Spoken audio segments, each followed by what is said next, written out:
What's up everybody, this is Danny. I'm here in beautiful Barcelona, Spain at Mobile World Congress, and one of the first things I got to do is check out Huawei's launch of the P10 and P10 Plus, their brand new flagship for 2017.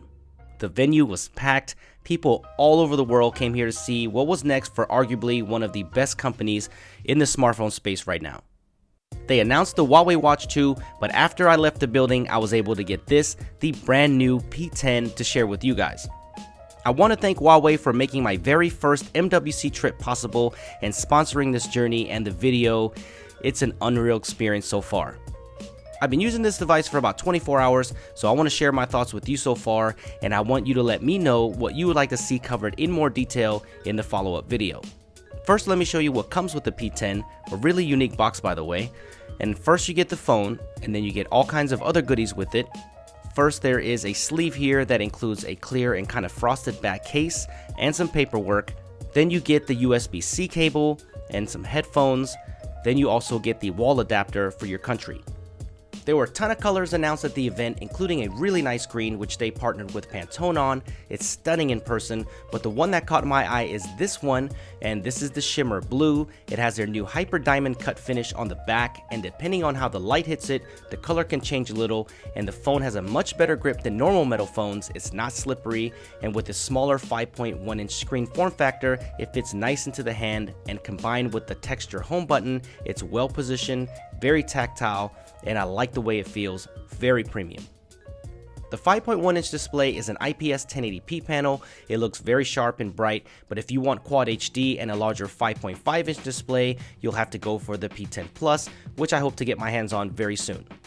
There's a USB-C port on the bottom with Huawei Supercharge support and the speaker. If you want to get a good size reference, it's about the same size as the iPhone 7, but with a much larger 5.1-inch display. I also want to mention that there is an SD card slot available in the SIM tray, so that is nice. The software is Android 7.0 with Huawei's EMUI 5.1 on board, with tons of software optimizations to work with its own Kirin 960 octa-core processor with 4GB of RAM. This is the newest build. I need to dig into this a little more to see what's new, but one of the new things on the P10 is the ability to change from the on-screen navigation keys to just using the home button for full control. So if you swipe to either side, it brings up the multitasking window, pressing it once is back, and holding the home button is the return to home. Once I got used to this, I'm really digging it. It kind of makes sense. Of course, the home button is also a fingerprint scanner, and it's one of the fastest I've ever seen. Literally zero lag on this. I mean, look at this. I was really impressed. Huawei continues their partnership with Leica on the P10 with its dual camera system. This seems to be the same setup as the Mate 9 with the 12 megapixel main camera with optical image stabilization and a 20 megapixel monochrome sensor with f2.2 aperture. The P10 Plus will have an upgraded Leica lens with f1.8 aperture. I find the software fairly easy to use. There's a full manual mode here if you want to fine-tune your shot, but there is one new button on the left-hand side, and this is the portrait mode. This combines the vivid color mode with the depth effect, and it looks really great so far, so I'll be comparing this in the future with the iPhone 7 Plus, so stay tuned for that. I walked around the city for a while just taking random shots with the artistic mode on and off just to compare, and with certain shots, I really like how it looks. It might not work in all applications, but it looks great for certain shots. The front-facing camera has also been improved with 8 megapixels, and the portrait mode and Leica enhancements are also available here, including portrait mode. One of the coolest things about the front-facing camera is if you have more people in the frame, the camera automatically adjusts to be wider to fit more people in the shot.